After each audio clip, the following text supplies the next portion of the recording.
Not marching now in fields of Phrasimene, where Mars did make the Carthaginians, nor sporting in the dalliance of love in courts of kings where state is overturned, nor in the pomp of proud, audacious deeds intends our muse to vaunt her heavenly verse.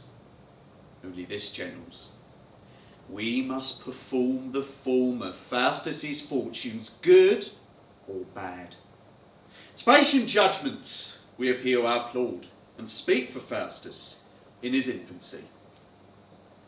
Now was he born his parents' base of stock in Germany within a town called Rhodes. Of riper years to Wurtemberg he went, whereas his kinsmen chiefly brought him up. So soon he profits in divinity, the fruitful plot of scholarism grace, that shortly he was graced with doctor's name, excelling all whose sweet delight disputes in heavenly matters of theology.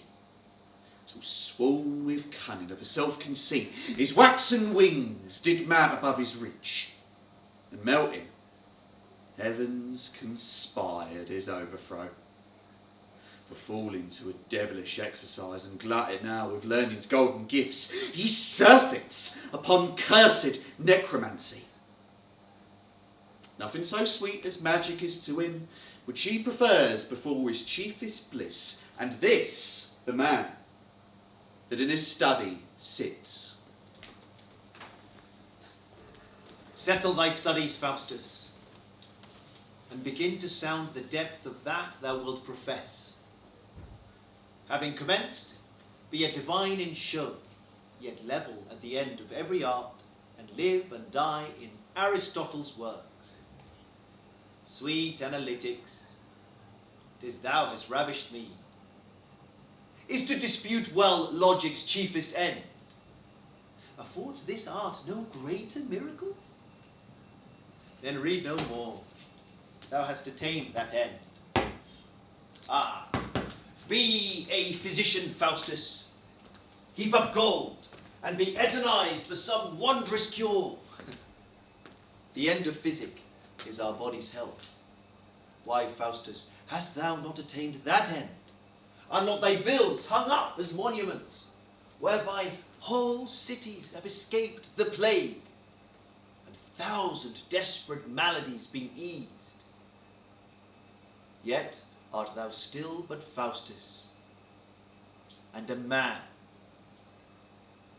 Couldst thou make men to live eternally, or being dead, raise them to life again? Then this profession were to be esteemed. Physic, farewell. Ah, Jerome's Bible. Faustus, view it well.